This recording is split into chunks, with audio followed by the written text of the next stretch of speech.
Who the bench is you? Who say abonsan? Ye ina ade achie no. Ebusiafo ye nyina ade achie yeda nyame ase. Good morning to you baby out yen kafie bia no yemawo. Akwaba ede oba Radio Ghana CSO ewo Canada. Ye live and so ewo Paridero channel so na yenim se ene day a significant day. Ene day a dastron kokra ewo Ghana abakose mu isan se ene day efi ene nwumrei ekwa kopem se ade ebesa ewo Ghana no enema bebre ene besisie ewo Ghana enunti ene ye very significant day na yaba mu akwan mu ide na ye mamu ahunu nsem ahodo ene de ekokoso o Ghana ne ahusiesie niema ekoso ewo Ghana na sesei aso de da fom enkrofo tietie ye bon komo ye hwensem a ekoso omampani John Dramani Mahama enche bia se de o shebo se oba na wonya akonwa no pepepe within 15 days wodi ni ministers beto dwano eno ho nkomo ekoso ama se no e dia preto ba akoni mienu bi eba enkrofo ba akoni mienu entem yewo positions bi wo hono a ewo omampani John Dramani Mahama aban mu a enka wohu se positions we de eye clear nipa smesi enenya we nenya nanso ase aka enamienu ni miensa ama yaso omampani John Dramani Mahama innom sesei eya koye apreto wo nkrofo bi ntemu a sede enema ekono eya hadwen na yebehase na yemu ahunu de ekoso ewo sports ministry because sports ministry hono modie nanka wobie nim baabi ananka eko nanso se signals aye peke kire se ahwe yi a wobi hu kire no de ye kan kosie ni se ohwe omampani John Dramani Mahama efi breyo co position the last 8 years no ye won krofo bi no mo hono mo a won position ekura won no wan hwere won position wokoso ne omampani John Dramani Mahama eye adwuma sa edi besi ne ebinim so hono mo asa position wakura mu e parliament a bia obehu se wo ye ranking member e wo ho wodi eniemanim ye achese those positions no wonim se ekọ edi amasa nkrofo no nanso ase eya ben no eniema ni bakuni mienu bi eye asesa yebeba sports ministry no ho ene nsemu a esie na enka wo hwe baby ti se chief of staff say here Owura Julius Debra say no utimi say if he bring you omampani John Dramani Mahama co position in a juma as chief of staff edema omampani John Dramani Mahama no wonyai woni no na ewo position hono mo aye adwuma no a eno nti say no eye clear say chief of staff no Owura Julius Debra abesi sabre o hwe transition committee no kra no a omampani John Dramani Mahama din ene koye say Owura Julius Debra ena wonkosi na nemu achese report bi ane honom no oje eno nti hwemu ana chese na adwuma kra no wa sha ase akasa announcement beba keke na fei omampani John Dramani Mahama ene Owura Julius Debra ya kane no ye former chief of staff na o apoe mantemu nso waye adwuma nso as DC na wobra ura Prosper Bani na waye chief of staff no na em se one party for no linkiye ena enkrofo etu omampanimfo a eno de Julius Debra ba eno manfo enim se de obo adwuma eno nti eye clear se Owura Julius Debra wobenya ne position no back ya kire se wo hwe na bedi echire so ne ye adwuma wo sabre no ne ye friend of Flagstaff House ene eye Jubilee House here Mami Valerie Sawyer bibia di adanse say now she is going back to Flagstaff House. Omampani John Dramani Mahama Science said you know Flagstaff House she will be going back to Flagstaff House as deputy chief of staff Oni Owura Julius Debra eye adwuma de ye tete ne say Mami Valerie Sawyer you be ananka nkrofo pushi say wo betumi aye Speaker of Parliament because we ninim de ewo emremu we lawyer ni mapan any ade no a nanka wo betumi aye Speaker of Parliament wo bi a oye omampani John Dramani Mahama ntwotwomucho omampani John Dramani Mahama co opposition so no wo da so on the office any no aye adwuma besi ne eno ntina nka nkrofo bi push for Deputy Chief of Staff, Speaker of Parliament. Now, so and common ayeti any baby and Nima Kodro ni say Valerie Sawyer will be going back to Office of the President as Deputy Chief of Staff. Ewo honomo na position ba ko say ho apreto abeye den papa eye Attorney General's Department honomo nipa wo beye Attorney General. Information a yapiki eniye Mami Marietta Brew appear upon is on top. Say obetumi akọ back to Attorney General honomo na wakọ akoye Attorney General and the Minister for Justice. Na enkomo na enwie yi.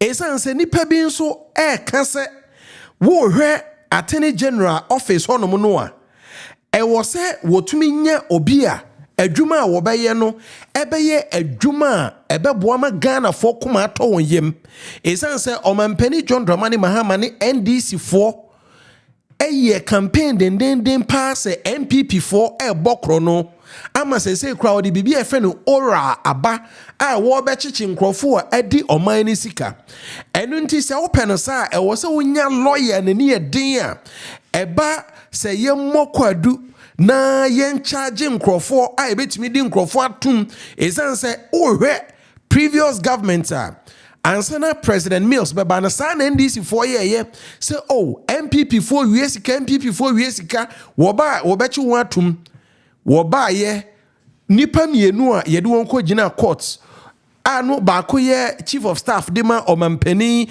kofo sabre no na Ghana 50 hu sem nipa mienu yedi won ko gina court no wo mienu nyina Tarzan ene owura mpiani wo mienu yedi won eko gina court no wo mienu nyina no court ebo asem no to goyi ya NDC 8 years obedi ye nyina no wontumi amfa MPP ni ba kokora antum nanso MPP amamuo we omampani Akufo-Addo atumi di NDC fo bi atum ama sesei ebi kra no said na tama klokra de wadwane afri Ghana ya de atie ne sa America ba bi no akɔhye nanso said eti bi akɔta bu ase wadi oman sika yemfa no nkoto afiase eno nti NDC emebunu ne MPP fo bi bu afu pa se wo se said ye wo susu se MPP fo asie disika no wo se ora ne ye adwuma no otumi kye MPP for no be to prison na etumi ma abotoye mu base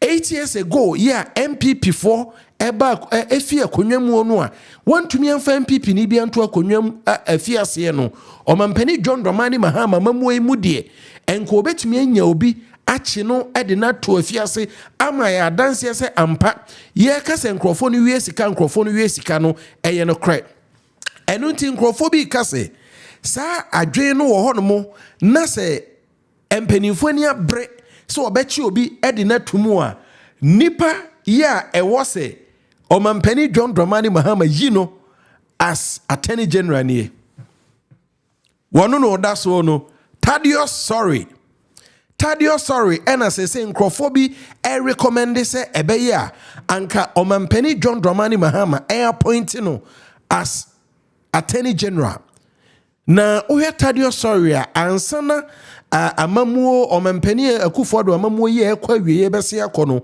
charges ni cases no bebre ho no mo Tadio sorry ena ogina mu edema NDC amanyokuo wo kai Supreme Court ene Speaker of Parliament hu sem bebre no a Tadio sorry ena waboa ye pa enu ntini pa bi susu se ebeye na wobetumi akọ court na watumi anya MPP phone bi achi watumu no eno no ye ne failed eba criminality ni ade nkrofo a edi sika ni ade a Tadio sorry betumi aye adwuma no eno nti omampani John Dramani Mahama nani abre pa no MPP phone bi achi watum na atumi a confirm campaign no NDC 4 year yes nkrofo DC kanwa the person to do the job tadio sorry enunti eno ya ha Marietta Brew appear upon nani so de hunu so obeye attorney general no amanebo a yense ka ene se nkrofo bi nso pushi so mampani emanani emre na ye kanu se yie no nipa bi nso kire se papa we Dominic Ayine, one of the finest brains in NDC amanyokomu, both NDC and MPP nyina obi anim se Dominic Ayine waben ena wonim de a chese bamremu a waben adwuma no so aye bi pen deputy attorney general ya chese enwuma no wonim se de ye no ena ewo so mampani eyi na so afo no dodo no afi emrahye fie mu about 50% enu nti sa no woka no de a ene Dominic Ayine adenti no mampani enyi Dominic Ayine enu nso ho nkomo ewo ho ena nkrofo bi si Debbie omampani Akufo-Addo akire kwan no omampani Akufo-Addo ebedi akonwa no a ne first time no wokofa Maami Gloria Kufu ye attorney general no okọ ne second term no okofa abemu akra Orura Godfred yebo adame en wode ne ye attorney general NDC nkyere se won so ewo young lawyers a wabin a won so betumi ede aye attorney general enu nti na ye kan na ne hwan ena ye kan ho asem na chese ye kan na enye obia se lawyer Edoji Tamaklo ena de entia nkrofo pushima no nso ne se wabre ohwe NDC legal team said the wasi edi animu na efibre ya empenifo te se NDC a lawyer for akese for lawyer brew mu ene NDC a lawyer empenifo ni nyina tena kakra no wono Edoji Tamaklo abemu akuma yi wadi ade no anim cases bebre hono mo no wadi animu eno nti adwuma no wache so betumi aye adenti ena yemfa ma no eno nti eba attorney general hono mo nso a de APA eno no Edoji Tamaklo na position ba ko a eye clear se ye betumi ede ama obi a chese wokoda wasumbe dwo ukoda wasumbejo finance minister meka ye wobi nim se Dr. Kesel Atoforsen ya wono ena woye minority leaders see wono ena obi ehwe kwan se ye de sa position no ede bema no na waba beye finance minister enu nti eno de asembia eni ho nanso asemu ya aba ho enura enkomo foforo a asori ne se kese Atoforsen na asem ne ho ewom se asem efa ambulance ho no abese akoda bokode nanso asem efrafra ne ho sabre no ye deputy finance minister enu nti such a person who sign de no kobie se wonko na wonko finance ministry ho no mo a eni ankrofo de behwe no ebeye bibi foforo enu nti aden na woma case Atoforsen entena parliament na wonko so enye majority leader no lead parliament na wonfa position no enfa masa papa we Dr. Abdul Nashiru wono NDC abreso na we governor Edema Bank of Ghana no yobi so a entitie nyina di adanse se omampani John Dramani Mahama penasem yie papa en wa ben e wosikasem ntutue mu enkrofo ahase propose sa papa we se wono en wonya finance minister say the voice to push Dr. Abdul Nasiru no kosoro enunti ama wopani ani din ene Dr. Kesel Atoforsen niti keka kakra wo honomo eno nso ene de yete wo honomo na position ba ko a obia ni obia mpre ho foreign affairs minister and regional integration Foreign Affairs Minister any regional integration. Eno de wodi two baby ya obi anim say Yewura Okujato Ablakwa. North Tom Rashabijani ena position we eko ediamano. If it bre ya NDC co-position no wa position ni hu ye ewo foreign affairs one mo a say even Ghana missions ahodoɔ ye wo Ghana any Ghana airport were connecting in ye bibi kwaso krana nkrofo mano lead a say corruption scandals ade e biba ye ne ade nyina no papa wei aye ho adwuma ye ye say oko parliament so a why ranking member of foreign affairs enu nti nkrofo bebre pushi de mano ena woni obi akra compete na ade nkrofo enim eni se papa wei the toast of Volta region. 1 year ban no nkrofo a we secret me de hwimu de amon. A secret nanso a open secret nkrofo enim. Sa generation here a NDC generation Professor Joshua Alabi and Dr. Ekospio Gabra John Dramani Mahama and Gusitano Mo generation here a twemweno. The next phase you should be watching out to be the president and a presidential candidate for National Democratic Congress. Nanim nedahonomuno. Okujato Ablakwa. Nipa wobetumi ha Okujato Ablakwa ewo NDC mu ewo ne bid to become the presidential candidate for NDC amanyoko sa generation we twemu a Dr. Zenato Rollins. Womi enu nyina obi aye adwuma wo fom enu nti enkomo no kɔ wo fom a yenim de ekoso e wo fom enu nti for finance foreign affairs and regional integration ministry hono modie wobia ene wopani yi empre ho Samuel Okujato Ablakwa ena enida kwan se sa position no yede ebema no na yekɔ information ministry. Ehonum nso ye another position a nipa a wo ye adwuma no wo ye adwuma na efibra ye a NDC co-position no wono de one co-position papa we Phyllis Kwachi Ofosu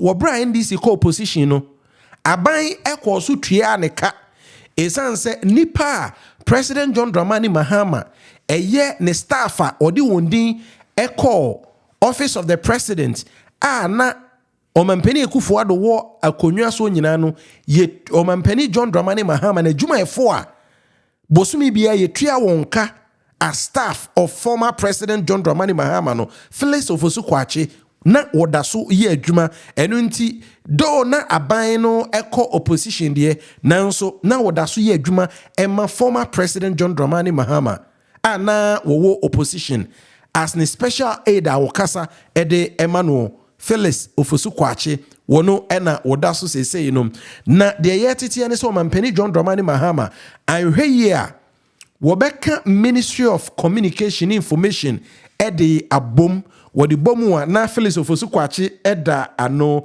na nipa wobehwe na kire akwakoye sa papa wei Sam George ena obey deputy enu nti obey deputy a bia ni focus no be communication na wa report to Phyllis Ofosu Kwachi amane bono sadie eniema eko ewo ehonomo enonom na ye toaso a na ye kwa akohwe tourism edin ya apie no bi ene rexoma nanso edin a ewosro pa no eye jifa abla gomashi ena wo anida kwan se wo betimi enya sa position no na ye bisa se ministry ban ena nanka anida kwan se sa ministry no eniema nyina daboko bibia ekoye ede ama obi enya ministry bia se ministry a ene eho asem eda board se CA a ye ka eho asemi enye sa ministry we Dabi anyway ahanomo aha Nii Lantey Vanderpuye any Randy Abbey adia no de na nkobi anim se Nii Lantey Vanderpuye ena ministry Ministry of Youth and Sports yede no ekohonomo de titi ye ne se Dr. Randy Abbey resign from Metro TV GMPC eno mampani John Dramani Mahama de no ko nanso 2 days ye besin ko ye abusuafo eniema ekoso wo fom ene nkomo a ekoso wo fom no enyasem kuma Randy Abbey ashase ene Nii Lantey Vanderpuye edi nkomo ama sesei feedback ayenya kire se de ekoso wo fom ne apreto a ekoso wo mpanifo mi enu ntemu no enya kono kra enye akono na se womanfo ebekaye a efibre ye a chese beto odwa chese Dr. Owura Nii Lantey Vanderpuye wono ena dwumadie no yede ebema no no enam ho ama chese wakoje ho prophecy enyina wakoje ho prophecy enyina maminyi prophecy we enchrew 31st night Emma Nii Lantey Vanderpuye woko asori Emma nesofo ebo empire edemano se wono wobeye cabinet minister Emma ewiase no ehun semba abontima nkrofo kire se dabi wopani position no mampani nyamfa mawo washase na wokoko asofo honomo ena prophecies ahodo ena wasofo ede ema wo ya kire se enkoyie enu nti amankrofo ashase edi hu nkomo se Nii Lantey eba ne se na washase na woko ekoji prophecies ewo asofo hoyi na mewe se menya sa prophecy no ede ama wo nanso enyamaye but washase di nkomo te se obi a wo foreign wo sports minister nanso de yete ne se Randy Abbey enso obi a oben John Dramani Mahama His Excellency ena eba sports on nso a wedi echiache sesi amene wo kasa ekra no GF executive committee what so wo yempanifo no bi ewo honomum Randy Abbey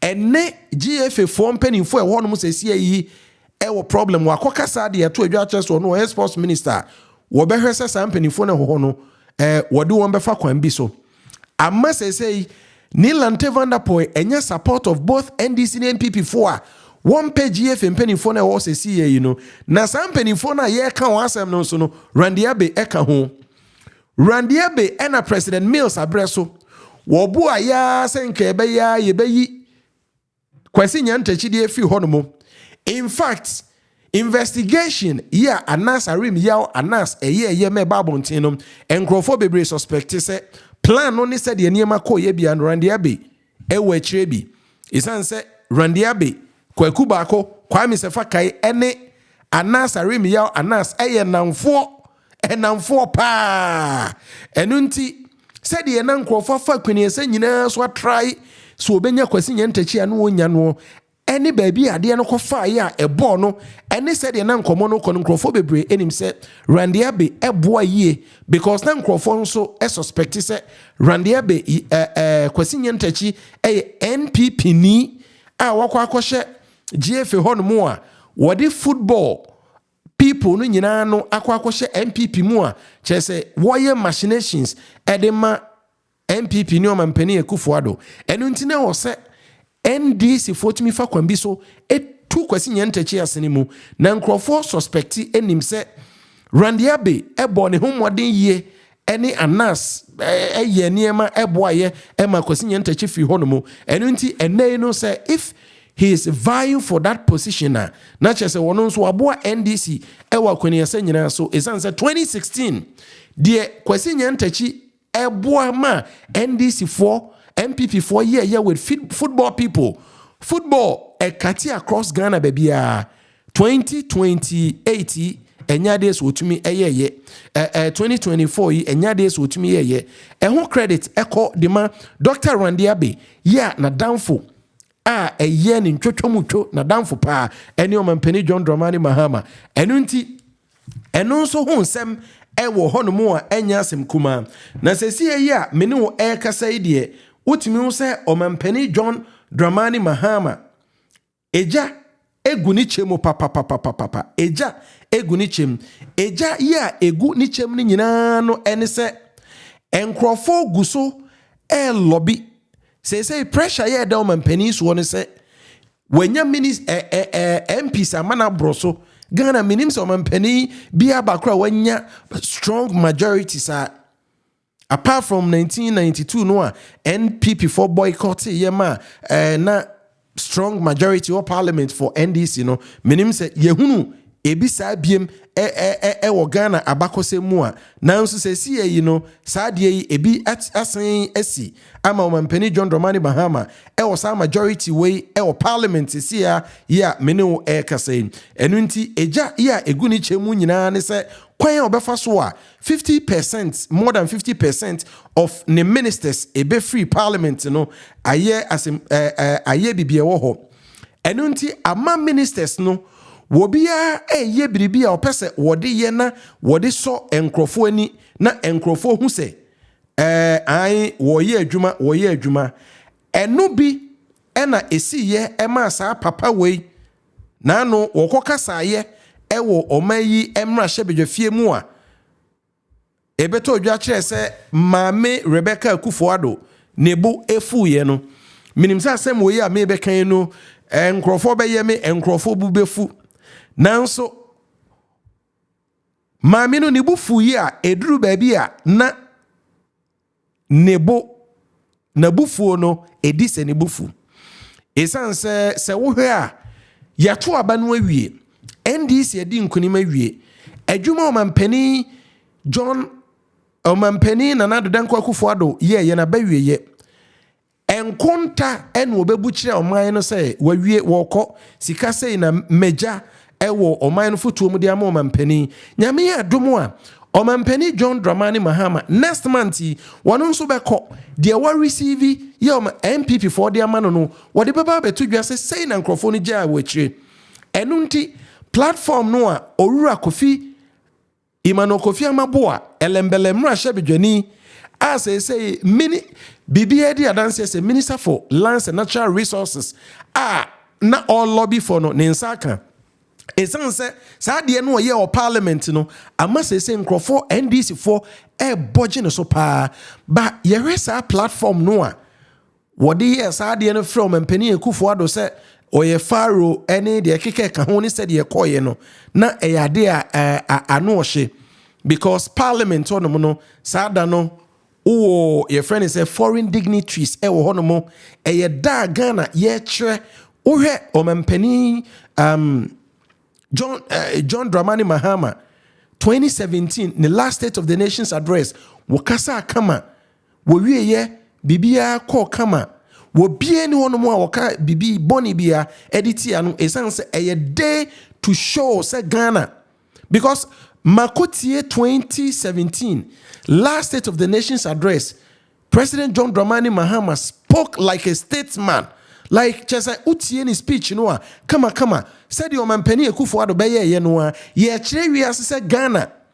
ye nyina no Ghana ye democracy no etu empon enunti yewie na yama minority for kwanse muni nkomo a eno ane se omampani no ye jan kwan kose wonko bibia tutodin said ye 2017 Owura se chemensa bonsu eyeye no ankasa pepepe nanso Owura Emmanuel Kofi Amaboa took opportunity was abre no etwi omampani animu kakra Emma Mami Rebecca Akufo-Addo emsa de ne hye no ama emse wo sorry kra no ekowie ase na afei wo keka ensem bia na chese entwa yie Mami hwese metimi anya video we de amawo a wobra na omampani John Dramani Mahama ne last state of the nation's address na ye hwese de ewie se Owura Oseche mensa bonso as my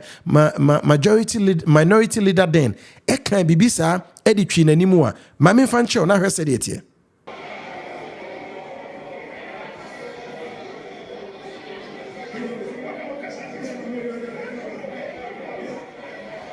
we should not raise, we should not discuss.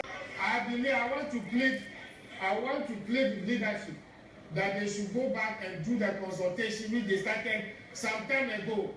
If there's consensus, we will take it. If there's no consensus, well, that's another matter. Honorable Minority Leader. Mine was just a comment on the comments. It was just a comment and no post comment on the comments. Nothing more than that. And let me emphasize that we all recognize the significance of this bill. Nobody should have any illusions about that. I will pursue what is right. We will pursue and do what is right. Thank you very much.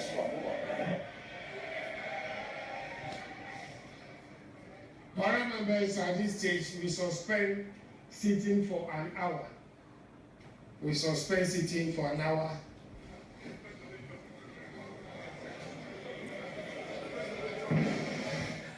Ebusiafo eno ano no de owura Osechemen Sabonsu wokaye wobrana omampani John Dramani Mahama de ne last state of the nation's address aba na eno ano no wodi nkomo kakra fa right to information bill ho eno ano wogya omampani no no obo na baso no obesen koye nanso owura Kofi Amaboa no person ye bibi show power e de kire say aha ade no me wo ho nanso nyame adom de ate ne say ni position no woni obi ampre ho minister for lands and natural resources speaker of parliament wono nso utimi so onya yank obe stop no nanso ono nso sabre no nani abre a ono nso lobby for the position enu nti enya de so stop no abusua enne bibia etutodin a enne nwumre parliament beko asetena dissolution of parliament ebeko so ewo omeyi emra shebejefie mu wobeto aba de akwa koyi speaker of parliament na face speaker of parliament swear in new members of parliament no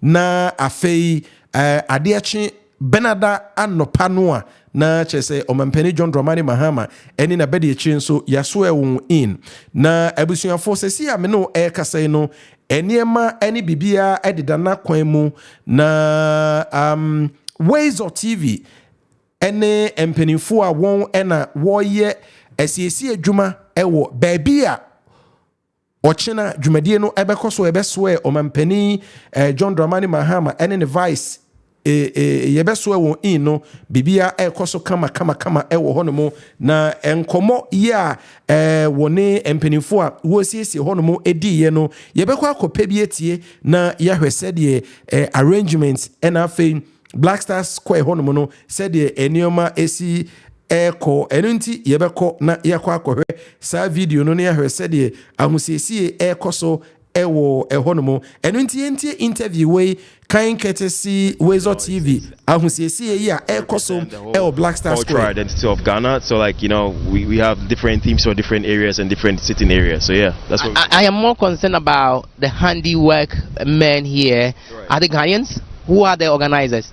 Look, everybody here, it's Ghanaian. Everybody working on this square is Ghanaian. All the skills and talents you're finding here are all fully Ghanaian. Yeah. What has really gone into this work so far, putting up this beautiful designs here? Of course, the square is a very big square. It's a very big square. So we had to come here and then streamline the area what we needed. And of course, you know, this is a parliamentary event, so we had to look at how we can bring parliament onto the ground and how effective it could be. So pretty much that's what we've done, from designing, from the floor plans, from the actual renders, and based on that is what everybody's working with. Now you take a look around the square. There are stands, one would say popular stands and what have you. How is the arrangement going to be like? Because even on the main premises itself, you realize that there are big tents that are going to be erected as well. Right. So all the stands are going to be used, and that's where the general public is allowed to sit. Everyone else in the inner perimeter, it's going to be the president-elect, the chief justice, the invited presidents, the wives of the president, also all the invited guests and dignitaries are going to be here, and then the parliamentarians are also going to be here. So pretty much everyone in the inner perimeter are all those who are going to be swearing in and everything. Around the square is everybody else who wants to be here. Is this event going to be open to the general public as well? It's open to the general public only to the stands. In the inner perimeter where we're putting up the stands, it's by invitation. Without an invitation, you can't come inside. So on the stands, yes, the general public are allowed to be there. Because we have heard rumors that there is some sort of restriction. Now, you take a look at the setup as well. There seem to be series or several barricades. What's it for? Well, it's streamlined, like I said. So you have a place for the president-elect where they're going to be. You have a place for the parliamentarians, and then you have a place for where the invited guests are going to be. Also, we have a place for all the visiting presidents that are going to be here. So that's why it's been streamlined and segmented. So we've taken that, and we've taken the theme and the rich, theme of the Ghanaian identity, and that's how you can find like a yellow corner, you can find like a red corner, you can find like a green corner, and a black corner. Really, that's our Ghana flag colors, and that's what we've been able to use. And we're adding a touch of our traditional kente just to make it beautiful and nice. Yeah. This is a national event, and of course the international community will also be observing. Let's talk about security concerns. How secure is the place even from now till the Tuesday itself? We've had security since the 31st night. There's so much security here. You can't even get in from the entrance if you don't have any accreditation right now. If you are working here, you will have accreditation. Without any accreditation, you are not allowed to be here. So anyone that you see working here, they have accreditation. And so from that's what allows you to be able to work in this space. Yeah, so there's so much security, there's so much streamlining from the entrance that you're going to see. There's fencing, there's barricading going on, and more barricading will be going on by the time we finish this show. Yeah. I want you to take me around. Let's so our viewers can also know exactly what we're looking at. The place looks quite ready, as you mentioned. Yeah. The yellow corner. So maybe how do you describe this place? What's this? Because just in front of us, I can see yellow designs as well. Well, this is the area where you're going to have the president-elect and the clerk of parliament. And maybe we can rather go in front of the the days, so our viewers can appreciate exactly what we are talking about. But I'm having a conversation with Mr. Tumeti, who is part of the organizers, build up to that significant event that will happen here at the Independence Square. As far as the swearing in of the president-elect is concerned. So yes, obviously this is what the president-elect is going to be, and the chief and the speaker of parliament. This is where they're going to sit. So to their is it left of them is going to be. So this is the left. Exactly. To the left of them is going to be where the wives of presidents are going to be and all the dignitaries are going to be. And to the right of the president-elect will be where all the visiting presidents that are coming for the program will be. So pretty much this corner is reserved for that. So basically you can say that this area is reserved for the VIPs. You could say that. Yes, you could say that. Yes. All right. Yeah. So if you're just tuning in, this is a live broadcast from the Independence Square. We're taking a look at the preparations ahead of Tuesday's swearing-in ceremony, which of course yours truly, Wezo TV, will bring to you live as well. But let's take a look at the other side, the other corner. I can see there to be red. Is that the red corner? Yes, that's the red corner. So the red corner is going to house all the invited guests. So you're going to have some of the invited guests sitting on that side of the red corner. Yes, so that's what it's going to be. Do we know some of these invited guests? I don't have that list. I'm just designing this, yes. Very well. So that's the red corner for the invited guests. Same for the green corner.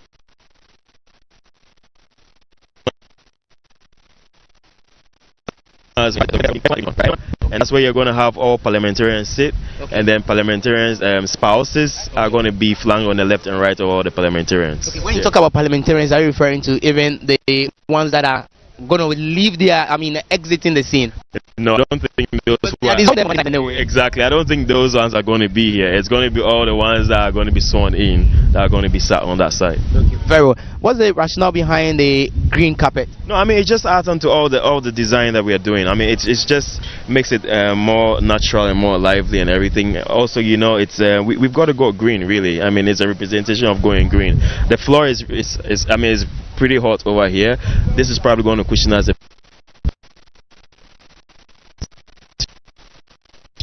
Just try and think.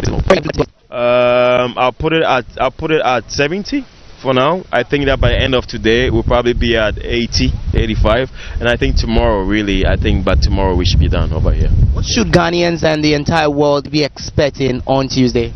I think it's going to be a beautiful thing to look at. This whole place is going to be nice. It's probably going to be the first time it's been done like this, and I think that you're going to appreciate what we've been able to do at the end of the day. I'm grateful. Thank you so much for speaking to us as well. So there you have also telling us, taking us through the preparations so far at the grounds, and as you can see, work is still ongoing.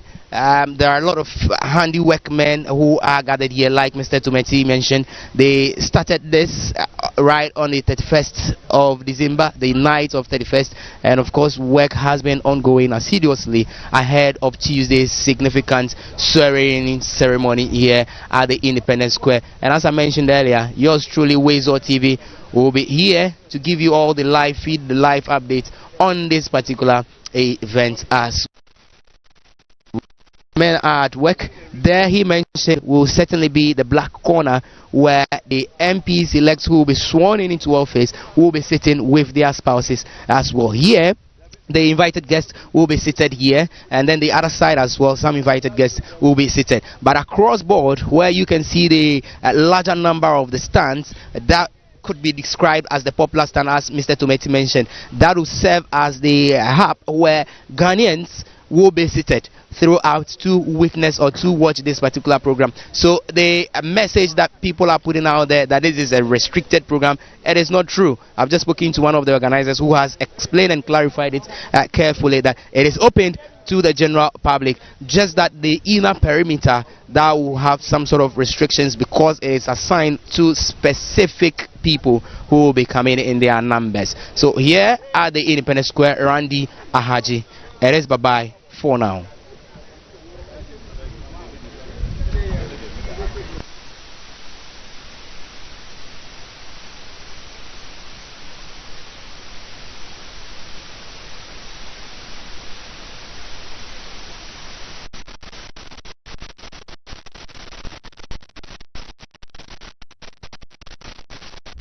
Watch your favorite TV show in